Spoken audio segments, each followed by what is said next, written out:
What if I told you the biggest threat to the global financial system isn't inflation, but a $37 trillion reset already moving quietly in the shadows? A reset so enormous it could rewrite the rules of money itself, one that could erase old financial power centers, elevate new digital empires, and force every single person, including you, to choose between two radically different futures. Most people think crypto is dead, dying, or just a bubble. But the truth is, the US government doesn't see crypto as a bubble at all. In fact, Washington has been quietly building a digital strategon entire game plan designed not to fight the crypto revolution, but to dominate it. And here's the part almost nobody understands. This plan only makes sense if the current monetary system is heading toward a reset so large, so structural that it could revalue global assets in tens of trillions. Today, we're going to unravel that entire story, where it started, how it grew, how it broke,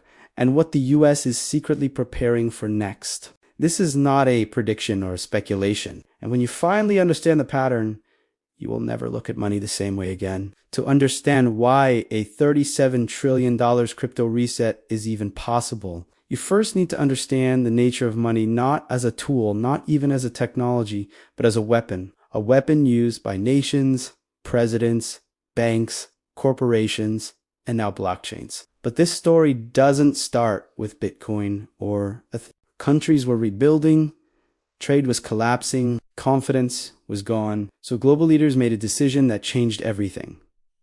They crowned the US dollar as the backbone of global trade, backed by physical gold. This gave America unmatched financial power. Every country that wanted to grow, import, build, or survive needed dollars. For decades, this system created stability.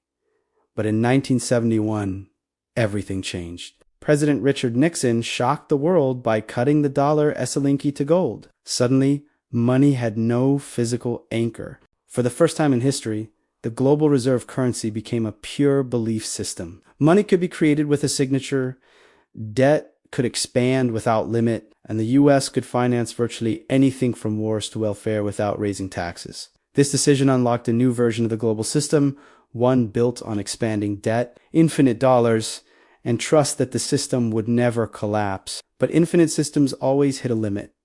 The world was struggling from the financial crisis, and in that moment, an unknown developer released the Bitcoin white paper, a 9-page document proposing a type of money with no government, no bank, no central authority, and no human gatekeepers. At first, governments laughed, a rejection of the debt-based system born in 1971, and that rebellion sparked the next phase of financial evolution. In the years between 2008 and 2013, Bitcoin lived mostly in small communities, coders, cryptographers, libertarians, and people angry at the very banks that had caused the crash. It was slow, clunky, and misunderstood. Then came the next transformation. In 2014, a 19-year-old named Vitalik Buterin introduced if Bitcoin was digital gold, Ethereum was a digital operating system, a global computer network that allowed developers to build applications, financial tools, contracts, digital identity, digital ownership, and entire marketplaces without the old system. Ethereum wasn't challenging the dollar. Between 2017 and 2021, crypto exploded. Coinbase went public, institutions bought Bitcoin, DeFi created decentralized lending, NFTs created digital property, stablecoins crossed $180 billion. Crypto had become a global financial ecosystem, but the bigger it became, the more fragile it grew. Exchanges offered insane risk, 50x leverage, same phases, sometimes even 1 to 5x. People weren't investing, they were gambling, and as leverage ballooned, a single domino could collapse everything. Then it happened. FTX, once the golden child of the industry, was exposed as a fraud. It collapsed because human greed infected it. And while crypto was burning, world governments didn't retreat, they accelerated their digital plans. China moved forward with its digital yuan. Europe advanced the digital euro. India launched digital rupee pilots. Nigeria rolled out and the US silently launched FedNow and began CBDC testing with major banks. Crypto hadn't failed. It had proven something. It had revealed the weaknesses of the traditional financial system and the potential of the new one. Governments didn't want to kill crypto. They wanted to control it after the crypto collapses.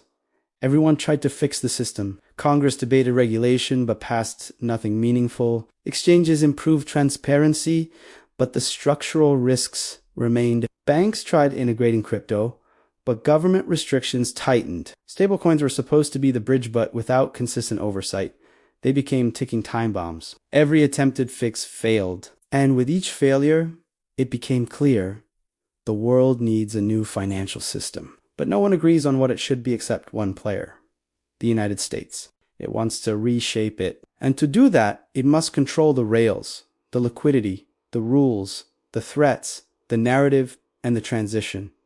FedNow is the infrastructure that future digital dollars will run on. It's instant, programmable, 24/7, and fully under the Federal Reserve. Think of it as building the highway system before releasing the cars.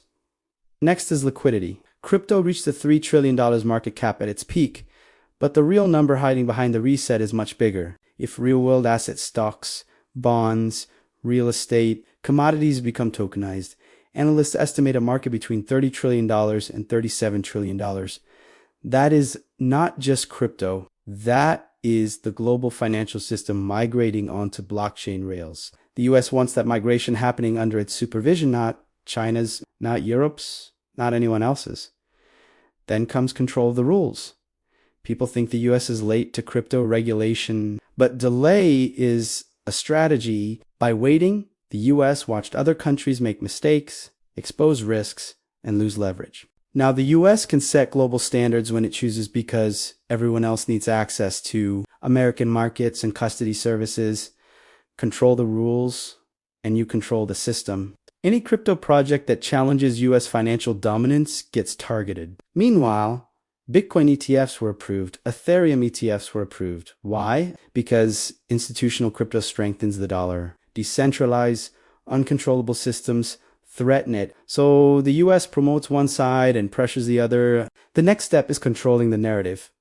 Crypto is risky and blockchain is the future are pushed simultaneously. This looks contradictory, but it's actually a dual-track strategy. Weaken resistance, strengthen adoption, finally control the transition. The goal is not to ban crypto. The goal is to merge the parts that strengthen US power and eliminate the parts that weaken it. Now we reach the core of everything, the $37 trillion crypto reset. This reset is not about Bitcoin's price. It's not about Ethereum upgrades. The reset is what happens when the traditional financial system collides with blockchain technology, and this collision has three enormous shifts. BlackRock publicly stated, tokenization is the future of markets. If even 10% of global assets move to blockchain, that represents over $30 trillion at full adoption. The number crosses $37 trillion. A US CBDC would allow real-time monitoring, programmable money, instant tax collection, seamless sanctions, and unprecedented control. For citizens, it depends on how it's used. But make no mistake, the dollar is going digital. The third shift is banking integration. Banks don't want crypto exchanges to win. If banks control custody, they control everything. Access, liquidity, compliance, fees, movement, and visibility. It brings crypto under traditional power structures. Together, these shifts equal a complete reset of where money lives, how it moves, who controls it, and who benefits from it. This is a global financial reset using crypto as the infrastructure, and America plans to lead it. What's happening today mirrors three major eras.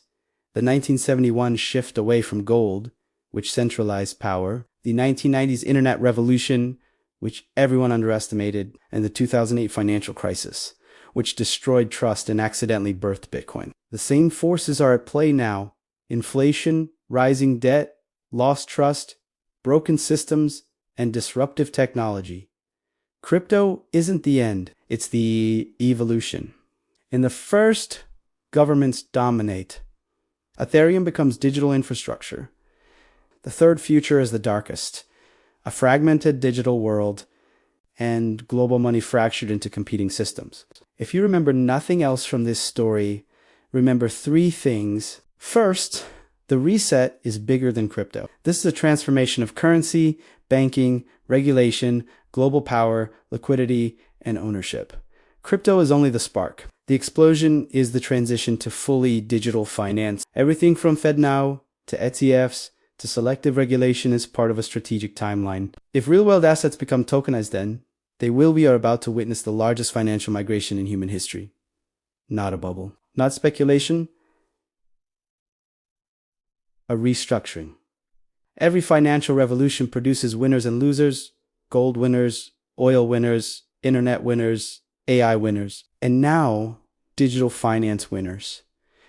The question is not whether the reset is coming, because in a reset, standing still is the same as falling behind. If you want to stay ahead of the digital shift, understand the hidden strategies behind it, and make informed decisions in a rapidly transforming financial landscape. Make sure to subscribe, turn on notifications, and share this video with someone who still thinks crypto is just a trend.